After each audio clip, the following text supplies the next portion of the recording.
Bertemu kembali dengan saya Sugeng Aryadi di Sistem Analysis and Design.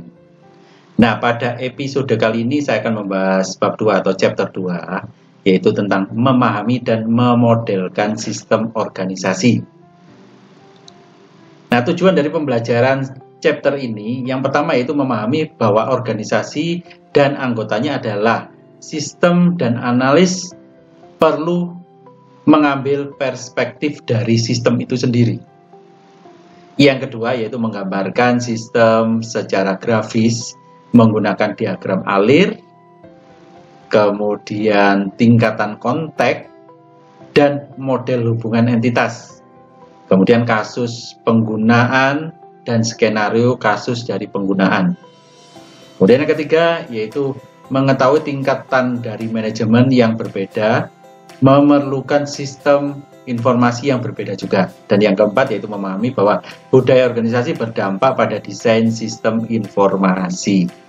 Itu tujuan dari pembelajaran chapter kedua ini.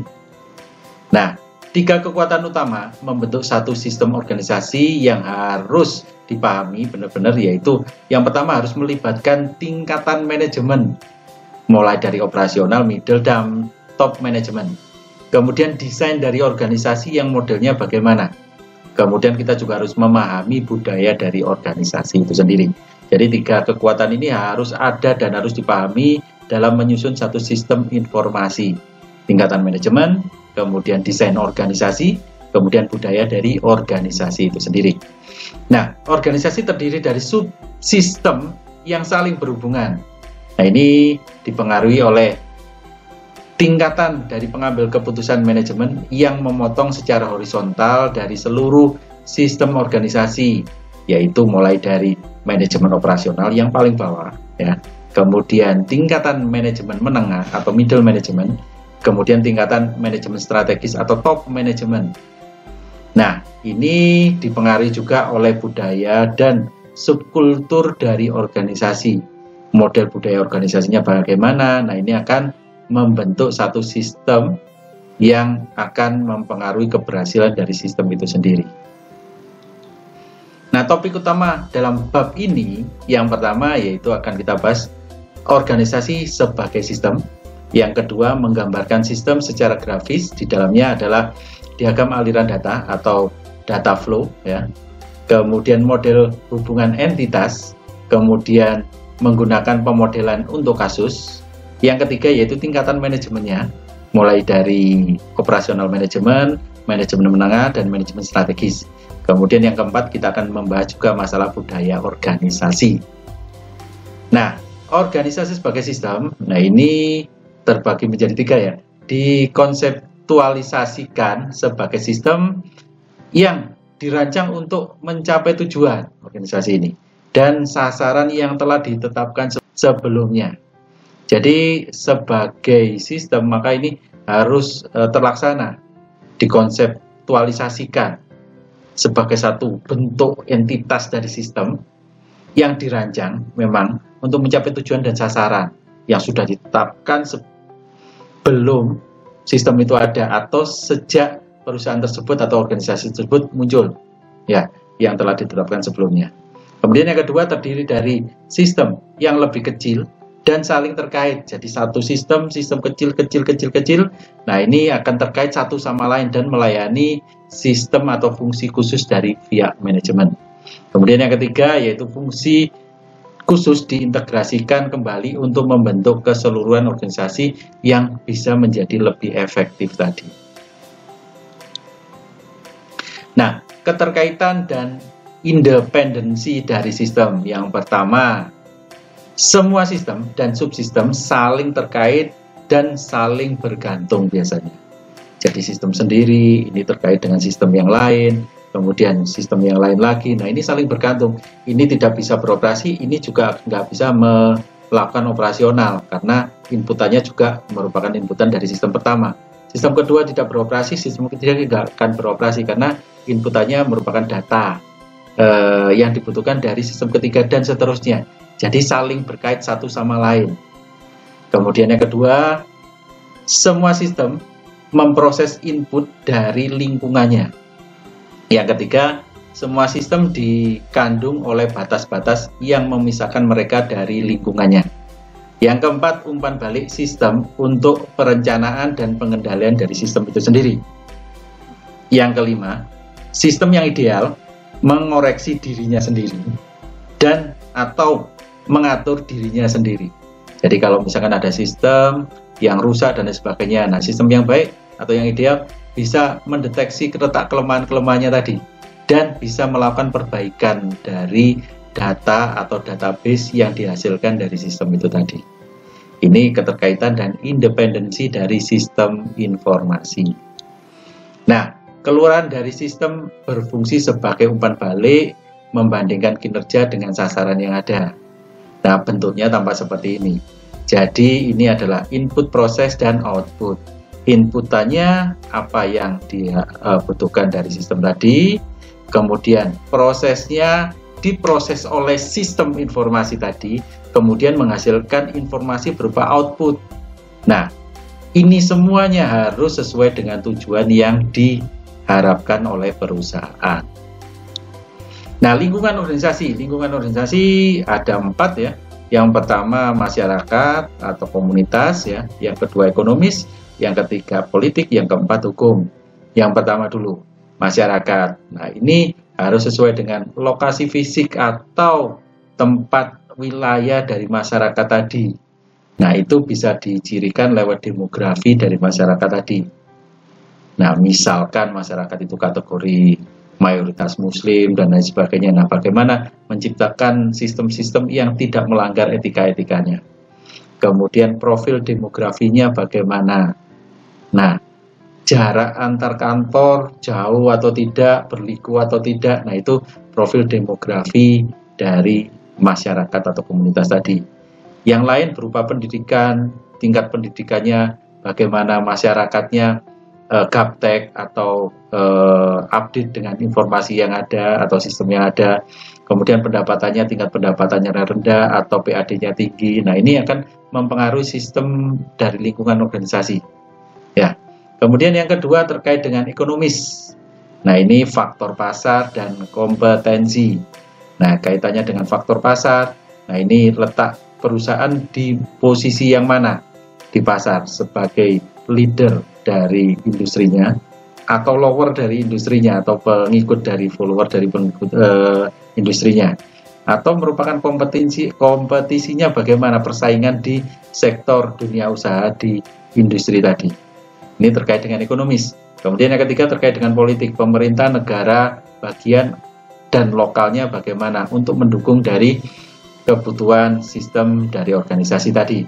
Yang keempat hukum federal, negara bagian, regional, hukum lokal, dan pedoman-pedoman lainnya. Ini disesuaikan dengan lingkungan organisasi yang ada. Kemudian keterbukaan dan ketertutupan. Nah, ini kalau terbuka itu biasanya informasinya bebas arus informasi. Kemudian keluarannya dari satu sistem menjadi masukan bagi sistem yang lain. Itu kalau sifatnya terbuka. Kalau tertutup, nah akses informasinya dibatasi biasanya. Kemudian dibatasi oleh banyak aturan. Jadi kalau misalkan memberikan informasi harus melalui ini, itu, dan lain sebagainya. Kemudian yang berikutnya ketiga yaitu informasi hanya berdasarkan untuk perlu diketahui saja, tidak merupakan inputan dari sistem informasi yang lain. Ini yang sifatnya tertutup. Nah, organisasi virtual dan tim virtual. Nah, kalau organisasi virtual ini memiliki bagian organisasi di lokasi fisik yang berbeda, tapi dalam satu organisasi. Misalkan ada tim virtual yang ada di Indonesia, di Jawa Timur, kemudian ada virtual misalkan satu tim dengan yang ada di Kalimantan, atau satu tim dengan ada di Malaysia, ada satu tim virtual juga yang ada di Amerika, menjadi satu organisasi. Nah, ini organisasi virtual. Kemudian kalau tim virtual di sini adalah jaringan komputer dan teknologi komunikasi digunakan untuk menyatukan tim virtual tadi untuk mengerjakan satu proyek tertentu. Jadi proyeknya dibagi-bagi personel yang ada di berbagai daerah, berbagai negara, berbagai benua. Ini melalui jaringan dan teknologi komputer yang ada atau internet yang ada. Nah, manfaat organisasi dan tim virtual. Yang pertama yaitu kemungkinan mengurangi biaya fasilitas fisik. Jadi nggak perlu harus bertemu, nggak perlu harus melakukan penerbangan ke Amerika, biaya penginapannya berapa, penerbangannya berapa, akomodasi, konsumsi, dan lain sebagainya ke sana berapa. Tapi ini bisa dikurangi dengan adanya tim virtual atau organisasi virtual tadi. Jadi semuanya by virtual, semuanya secara online. Yang kedua, respon bisa lebih cepat terhadap kebutuhan dari pelanggan. Jadi kalau misalkan ada permintaan purchase order dari misalkan negara-negara tertentu, nah ini akan diterima atau tidak purchase order tadi, kita bisa melakukan meeting secara virtual juga untuk mendapatkan pendapat dari pucuk pimpinan misalkan yang ada di Amerika. Nggak perlu kita harus meeting datang ke Amerika dulu untuk menjawab pertanyaan ini. Biayanya akan makan lambat dan membutuhkan waktu yang lebih lama ya. Biayanya cukup tinggi juga ya. Oleh karena itu dengan adanya virtual langsung bisa dihasilkan keputusan yang lebih cepat. Kemudian yang ketiga, membantu karyawan virtual untuk memenuhi kewajiban keluarga mereka kepada anak-anak atau orang tua yang sudah lanjut usia. Jadi nggak perlu kemana-mana ya, kerja secara virtual di daerah atau di rumah masing-masing secara organisasi tetap terpenuhi, tapi nggak perlu harus bepergian kemana-mana. Ini akhirnya bisa memenuhi kebutuhan atau kewajiban keluarga mereka, baik kepada anak-anak, suami, istri, orang tua yang sudah lanjut usia, dan lain sebagainya. Ini manfaat organisasi dan tim virtual. Kemudian mengambil perspektif dari sistem. Yang pertama yaitu memungkinkan analis sistem untuk memahami bisnis sebelumnya, mereka memulai tugas dari mana. Nah, ini katanya. Yang kedua, adanya kepentingan atau adalah penting bahwa anggota subsistem menyadari bahwa mereka saling terkait satu sama lain dengan subsistem yang lain. Kemudian yang ketiga, masalah terjadi ketika setiap manajer berpikir bahwa departemennya adalah yang paling penting. Nah, ini nggak bisa lagi seperti itu. Yang keempat, masalah yang lebih besar dapat terjadi ketika manajer itu naik pangkat. Kalau sudah manajer yang menangani sistem tadi naik pangkat atau dimutasi atau pindah ke bagian yang mana, nah biasanya sistem ini kalau tidak dilanjutkan akan amburadul. Makanya ini harus secara berkala dan ditindaklanjuti terus. Kemudian mengambil perspektif dari sistem. Output dari satu departemen berfungsi sebagai input departemen yang lain. Seperti bahwa subsistem yang saling terkait. Nah, ini contohnya seperti ini ya. Contohnya tampak seperti yang ada di layar ini. Bahwa terkait dengan inputan bagian produksi akan menjadi proses atau inputan dari bagian marketing. Jadi hasil produksi yang sudah diinput oleh sistem informasi bagian produksi dan menjadi laporan. Laporan tadi merupakan output dari bagian produksi. Nah, output bagian produksi tadi merupakan inputan bagian marketing bahwa barang yang ada atau yang tersedia adalah jumlahnya atau kuantitasnya sebesar ini. Barangnya alternatifnya ini. Sehingga baru dipakai bahan untuk melakukan promosi dan penjualan produk yang dihasilkan oleh pihak perusahaan. Nah, perspektif manajer fungsional tampak seperti ini ya. Jadi saling terkait. Misalkan bagian pembelian. Bagian pembelian ini terkait juga dengan bagian produksi karena pembelian biasanya kan bahan baku. Bahan baku dipakai untuk proses produksi. Nah, proses produksi, hasil produksinya yang akan dipasarkan oleh bagian marketing. Nah, dari hasil pemasaran tadi menghasilkan keuangan yang akan ditangani oleh bagian finance. Kemudian dari proses marketing, hasil penjualannya juga akan didistribusikan ke masyarakat atau ke seluruh wilayah daerah pemasaran oleh bagian distribusi. Nah, ini tampak seperti ini. Atau juga model virtualnya juga yang lain lagi tampak di bawah itu ya. Jadi bagian produksi selalu berkaitan dengan bagian keuangan dan bagian pembelian. Karena dia harus melakukan pembelian bahan baku. Nah, pembelian bahan baku disesuaikan dengan keuangan yang dimiliki oleh perusahaan, sehingga harus konsultasi di bagian keuangan. Hasil produksinya langsung didistribusikan oleh bagian distribusi, sehingga masuk ke toko-toko atau store-store yang dimiliki oleh seluruh perusahaan. Nah, di situ dibantu oleh bagian pemasaran untuk memasarkan agar produknya bisa dinikmati atau dikonsumsi oleh bagian konsumen, sehingga dibutuhkan bagian marketing. Nah, ini saling berkaitan satu sama lain, gigi satu berkaitan dengan gigi yang lain. Nah, seperti ini. Ini perspektif manajemen atau manajer fungsional. Nah, perencanaan sumber daya perusahaan atau ERP, Enterprise Resource Planning. Nah, ini sebenarnya ada bagian sendiri untuk membahas masalah ERP. Nah, sistem perusahaan atau perencanaan sumber daya perusahaan ini menggambarkan subsistem atau sistem informasi organisasi yang terintegrasi satu sama lain seperti yang di slide sebelumnya. Perangkat lunak yang membantu aliran informasi antara area fungsional yang ada di dalam organisasi, sehingga membutuhkan ERP tadi. Nah, ERP dan organisasi. ERP dapat mempengaruhi setiap aspek organisasi, termasuk di dalamnya desain pekerjaan dari karyawan. Ini harus direncanakan semuanya ya. Kemudian keterampilan yang dibutuhkan untuk kompetensi kerjanya. Nah, harus direncanakan juga terkait dengan karyawan. Kemudian posisi strategis yang ada di dalam perusahaan. Nah, ini semuanya harus direncanakan oleh pihak perusahaan melalui program namanya ERP tadi, Enterprise Resource Planning. Nah, masalah-masalah yang harus diatasi untuk kesuksesan ERP, yaitu banyak masalah yang harus diatasi agar instalasi ERP, Enterprise Resource Planning, dapat dinyatakan sukses. Yang pertama yaitu penerimaan dari penggunanya. Jadi, ERP ini bukan merupakan pesaing dari pengguna ataupun karyawan, tapi ini adalah untuk membantu operasional kinerja dari karyawan supaya kinerjanya bisa meningkat. Yang kedua, integrasi dengan sistem yang lama dan rantai pemasok atau supply chains. Nah, ini harus dihubungkan ke semuanya.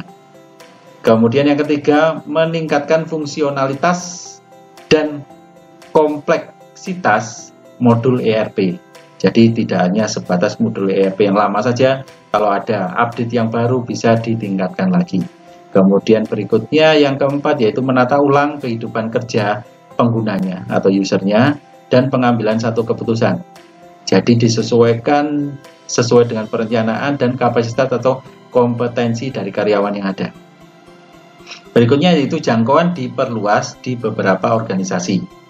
Dan yang terakhir, reposisi strategis dari perusahaan. Nah, menggambarkan sistem secara grafis. Nah, ini ada beberapa option atau alternatif melalui diagram aliran data, tingkatan konteks, kemudian yang kedua melalui hubungan entitas satu sama lain, yang ketiga menggunakan pemodelan kasus. Nah, diagram aliran data atau data flow ya, diagram data flow di tingkatan konteks, yang pertama itu fokusnya adalah pada data yang mengalir masuk dan keluar dari sistem dan pemrosesan data. Jadi inputannya bagaimana, outputannya bagaimana, diproses oleh sistem. Nah, ini berfokus pada keluar masuknya data melalui aliran data tadi. Kemudian menunjukkan ruang lingkup dari sistem, batasan atas, batasan bawahnya seberapa. Nah, itu ruang lingkup dari sistem.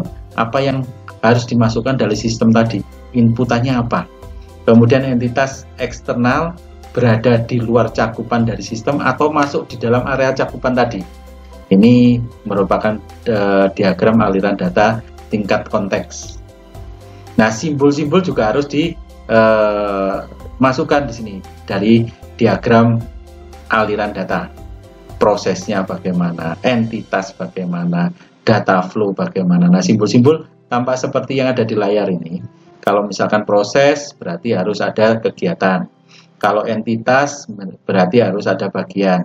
Kemudian aliran data harus ada aliran panah. Nah, ini merupakan simbol dasar dari diagram aliran data. Sistem reservasi maskapai, ini contoh saja, sistem reservasi maskapai penerbangan atau apa misalkan ya. Diagram aliran data di tingkat konteks untuk sistem reservasi maskapai penerbangan. Nah, ini tampak seperti ini ya. Ada passenger, kemudian agen travel. Kalau agen travel melalui agen travel, konsumen bagaimana melakukan pembelian. Nah, ini ada ticketing information melalui airline reservasi system.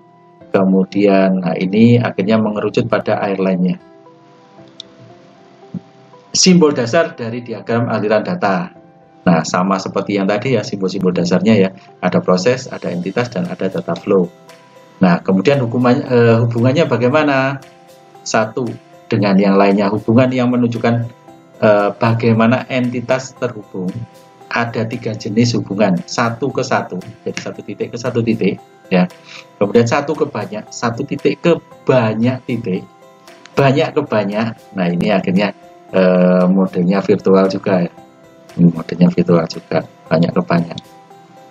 Kemudian contoh hubungan entitas. Nah, ini diagram hubungan entitas yang menunjukkan hubungan banyak ke banyak ya. Jadi misalkan employee dengan departemen, employee-nya banyak alternatif ya, departemennya juga banyak alternatif. Nah, ini bisa saling silang kalau misalkan membutuhkan untuk karyawan yang lebih lagi.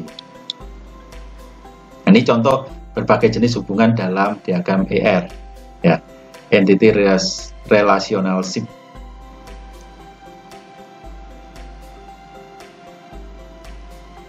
Modelnya tampak seperti yang ada di layar ini.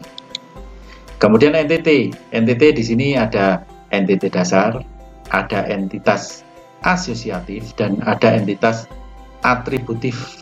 Entity dasar yang selalu harus ada dalam tingkatan entitas. Kemudian asosiatif, ada perkumpulan dari entitas-entitas sistem yang ada. Kemudian atributif di sini adalah pendukungnya apa dari entitas tadi. Kemudian 3 jenis entitas yang berbeda yang digunakan dalam diagram ER, entity relationship.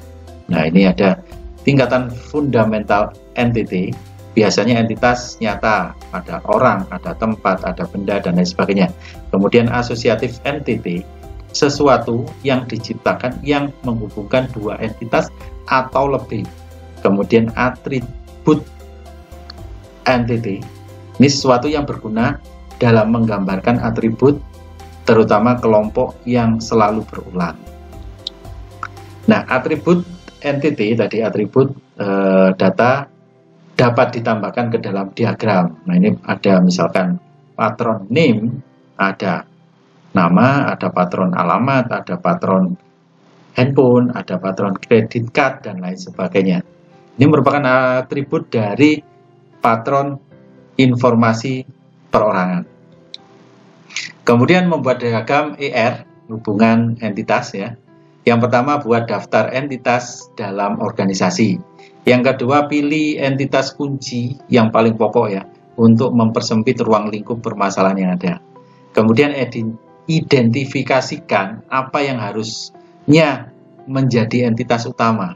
Kemudian yang keempat, konfirmasikan hasil di atas melalui pengumpulan data yang ada. Nah, diagram ER yang lebih lengkap menampilkan atribut-atribut data entitas, tampak seperti yang ada di layar ini. Kalau misalkan patron dari perorangan tadi ada nama, alamat, telepon, kredit card, dan lain sebagainya. Kemudian reservasinya, kalau misalkan terkait dengan nama tadi, misalkan nama awal A katakanlah. Nah, nomor kinerjanya bagaimana, kemudian konsentrasi atau dia di bagian apa, tanggal masuknya berapa, kemudian waktunya jam berapa, lokasinya di mana, dapat harga berapa.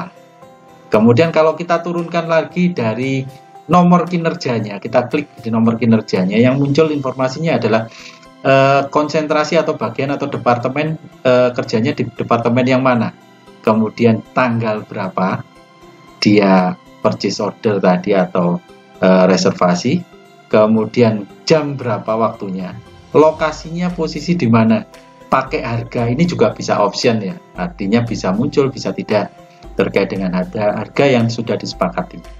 Kemudian konsentrasi atau bagian, kalau kita klik lagi, yang muncul di bagian ini biasanya akan muncul lebih kecil lagi, yaitu tanggal berapa reservasinya, kemudian jam berapa waktunya, lokasinya, posisinya di mana. Itu diagram ER, hubungan entitas. Nah, menggunakan pemodelan kasus. Nah, yang pertama yaitu menjelaskan apa yang dilakukan dari sistem tanpa menjelaskan bagaimana sistem itu bekerja, model logis dari sistem. Yang kedua yaitu penggunaan kasus adalah pandangan dari persyaratan sistem. Yang ketiga, analis bekerja dengan pakar bisnis untuk mengembangkan persyaratan-persyaratan yang ada. Nah, menggunakan diagram kasus. Nah, ini kalau tadi diagram WR ya, sekarang diagram kasus. Nah, simbol-simbol yang menunjukkan tugas dari kasus apa saja. Yang pertama harus terkait dengan aktornya ya.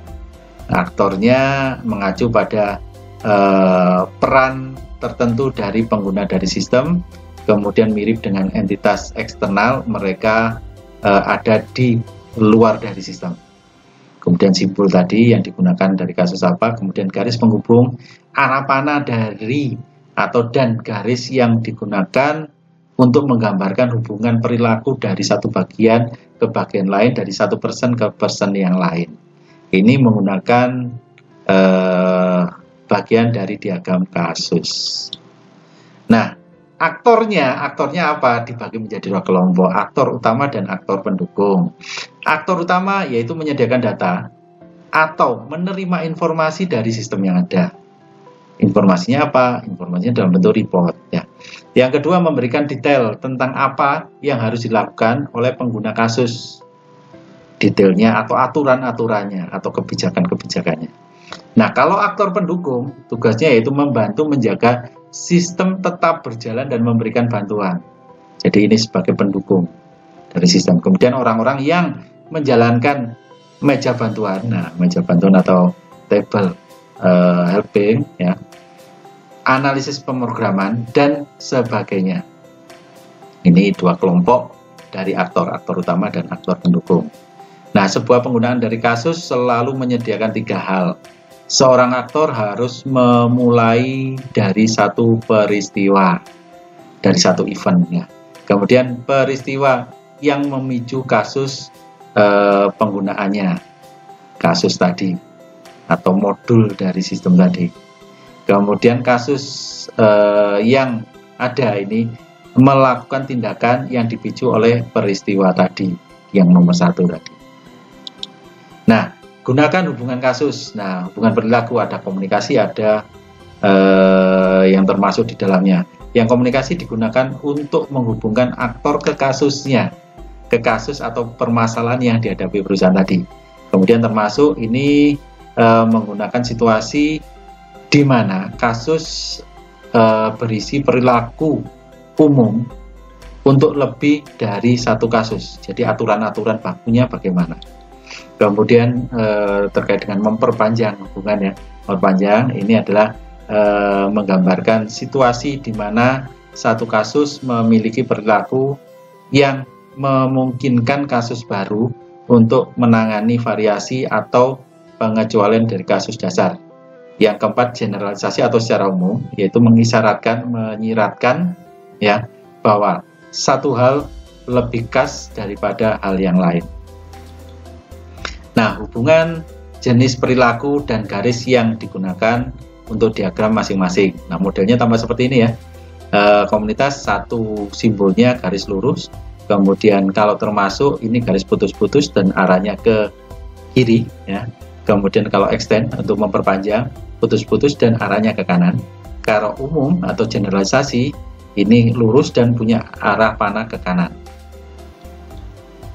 Nah, ini beberapa komponen diagram kasus yang menunjukkan aktor, kasus, dan hubungannya untuk contoh pendaftaran siswa. Tampak seperti ini. Kemudian cakupan. Lingkup sistem mendefinisikan batasan-batasannya. Yang pertama, apakah ada di dalam atau di luar sistem batasannya. Kemudian yang kedua, proyek memiliki anggaran yang membantu menentukan ruang lingkup. Yang ketiga, proyek memiliki waktu mulai dan waktu berakhirnya. Kemudian yang kedua, aktor selalu berada di luar jangkauan. Kemudian jalur komunikasi adalah batas dan menentukan ruang lingkup dari sistem tadi. Ini cakupannya. Kemudian mengembangkan diagram kasus, ya ini tingkatan spesifikasi dari bisnis yang bagaimana, dan diidentifikasikan pelaku yang terlibat untuk menyusun kasus atau permasalahan tadi siapa saja. Mulai dari operasional manajemen, manajemen menengah, sampai manajemen strategi. Ditentukan dulu yang terlibat siapa. Kemudian dapat menggunakan cerita tangkas. Nah ini biasanya saya menggunakan kalau menyusun satu sistem, pihak alur memberikan kesempatan untuk penggunanya bercerita mulai bagian mana sampai bagian mana tingkat operasional dari sistem yang akan dibuat tadi, sehingga dia bisa mengekspresikan kegiatan-kegiatannya. Kemudian yang ketiga, mengidentifikasikan peristiwa tingkatan atau tingkat tinggi dan dikembangkan kasus pengguna utama yang menggambarkan peristiwa tersebut dan bagaimana aktor bisa memulainya. Jadi kalau misalkan ada sistem penjualan, katakanlah, berarti mulai kegiatan penjualan itu dari mana? Kalau misalkan supermarket, misalkan dari etalase sampai menerima uang tunai dari konsumen, dia harus melakukan apa saja. Nah ini merupakan cerita yang harus digambarkan, didokumentasikan lewat flowchart. Kemudian berikutnya yaitu tinjau setiap kasus utama untuk menentukan kemungkinan variasi aliran melalui proses kasus, ya, melalui kasus penggunaannya. Kemudian diagram aliran data tingkat konteks dapat bertindak sebagai titik awal atau start awal untuk membuat kasus atau permasalahan yang ada di dalam perusahaan tadi. Ya. Kemudian diagram kasus yang mewakili sistem yang digunakan untuk merancang satu konferensi. Nah, tampak seperti ini untuk membuat konferensi. Kemudian mengembangkan skenario kasus. Nah, ini kasus bisa dilakukan, kemudian diperbaiki dengan model skenario. Ya, dideskripsikan kasus penggunaannya bagaimana, ya. Kemudian 3 bidang utama, yaitu gunakan pengidentifikasian kasus dan inisiatornya. Kemudian langkah-langkah yang dilakukan apa saja, kondisinya bagaimana, asumsi dasar yang harus digunakan apa, pertanyaan-pertanyaannya apa saja. Ya. Kemudian gunakan area header dari kasus. Ya. Ini memiliki nama ID unik, ya, ID unik dari kasus tadi. Kemudian sertakan area aplikasinya, daftar aktornya siapa saja, sertakan pemangku kepentingan yang berhubungan dengan kasus tadi, sertakan juga tingkatan atau level dari manajemennya. Kemudian memiliki deskripsi singkat tentang kasus yang ada. Gunakan tingkatan kasus. Nah, ini level kasus, ini menggambarkan seberapa global atau detail deskripsi dari kasus tadi. Misalkan area putih atau white seperti awan. Nah, ini kan yang tingkatan perusahaan. Kemudian kite atau layang-layang. Nah, ini unit bisnis atau tingkatan departemen tertentu.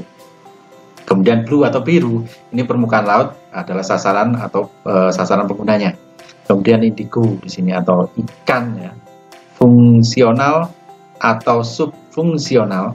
Kemudian black atau hitam atau kerang di sini, ya, paling detailnya bagaimana. Ini tingkatan dari kasus. Ya, kemudian skenario alternatif, ya. Skenario alternatif di sini yang pertama yaitu ekstensi atau pengecualian untuk kasus pengguna utamanya.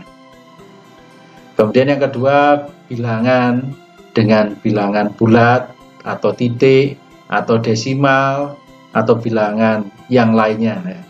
Kemudian yang ketiga, langkah-langkah yang mungkin atau mungkin tidak selalu digunakan apa saja, harus diskenariokan. Gunakan area footer untuk kasusnya, tingkatan paling bawah. Prasyaratnya harus dipenuhi sebelum kasus dapat dilakukan. Kemudian post kondisional, ya, condition atau status sistem setelah kasus selesai. Kemudian asumsi dasar yang akan digunakan apa saja? Garansi minimal jaminan sukses untuk pemecahan kasus, ya. Masalah yang luar biasa kalau terjadi apa saja. Prioritas dan resiko opsional. Kemudian manajemen dalam organisasi ada 3 tingkatan horizontal, yaitu pengendalian operasional, ya berarti tingkatan yang paling bawah sendiri, paling dasar. Kemudian perencanaan dan pengendalian manajerial, nah ini kaitannya dengan yang tengah-tengah. Kemudian manajemen strategis, tingkatan yang paling atas, kerucutnya yang paling atas. Pengendalian operasi, ini buat satu keputusan yang menggunakan aturan yang telah ditentukan, yang memiliki hasil yang dapat diprediksi sebelumnya. Ini untuk pengendalian operasional, ya. Kemudian mengawasi detail operasi dari organisasi. Ini perlu dilakukan 2 hal ini. Perencanaan dan pengendalian manajerial, yaitu membuat keputusan perencanaan dan pengendalian jangka pendek tentang sumber daya dan tujuan organisasi. Nah ini penting, kaitannya dengan perencanaan, kemudian setelah penyelenggaraan, ya mungkin pengaplikasian. Kemudian setelah diaplikasikan, ya harus ada pengendalian pada akhirnya, pengendalian jangka pendek ataupun pengendalian jangka panjang. Jangka pendek paling utama yaitu pengendalian tentang sumber daya dan tujuan organisasi sudah tercapai atau belum. Kemudian yang kedua, keputusan mungkin sebagai operasional dan sebagai bagian dari strategis. Jadi membutuhkan satu keputusan-keputusan tersendiri untuk tingkatan manajerial. Manajemen strategis atau tingkatan paling atas di sini. Lihat keluar dari organisasi ke masa depan. Nah ini untuk future value-nya. Future dari perusahaan bagaimana, di tingkat kedepannya perusahaan bagaimana, atau membandingkan dengan perusahaan-perusahaan yang sejenis sudah berkembang sedemikian mana. Yang kedua, membuat keputusan yang akan membantu manajer menengah dan operasional untuk mencapai tujuan dan sasaran yang diinginkan. Kemudian yang ketiga, bekerja di lingkungan pengambilan keputusan yang sangat tidak pasti, biasanya penuh dengan ketidakpastian, karena eksternal perusahaan itu penuh dengan ketidakpastian. Kemudian yang keempat, definisikan organisasi secara keseluruhan. Ini bagian dari manajemen strategis. Tingkatan manajerial, nah ini terkait dengan struktur organisasi yang berbeda, termasuk di dalamnya ada gaya kepemimpinan, pertimbangan teknologi yang dimiliki oleh perusahaan, budaya organisasi, interaksi antar manusia, semua membawa implikasi untuk analisis dan desain sistem informasi. Jadi keseluruhan tadi, yaitu struktur organisasi, gaya kepemimpinan, pertimbangan teknologi yang dibutuhkan, organisasi budayanya, budaya organisasi, kemudian interaksi antar manusianya. Budaya organisasi, ini organisasi memiliki budaya dan subkultur, kebiasaannya bagaimana. Nah itu kan ditanya dengan itu. Kemudian belajar dari simbolisme verbal dan non-verbal. Simbolisme verbal ini kaitannya dengan mitos, metafora, visi, humor, dan lain sebagainya. Kalau simbolisme non-verbal ini kaitannya dengan artefak bersama, misalkan hasil yang didapatkan apa? Piala. Kemudian ritus dan ritual. Nah, kebiasaan yang dilakukan apa? Dari ritual yang ada promosi, ulang tahun perusahaan, dan lain sebagainya. Kemudian pakaian yang dikenakan setiap harinya bagaimana, penempatan dan dekorasi kantor untuk tercapainya kinerja yang bagus bagaimana. Itu adalah simbolisme non-verbal. Nah itu yang saya dapat sampaikan pada episode kedua ini atau chapter kedua ini, dan terkait dengan tugas akan diberikan di kelas. Sampai jumpa di episode selanjutnya.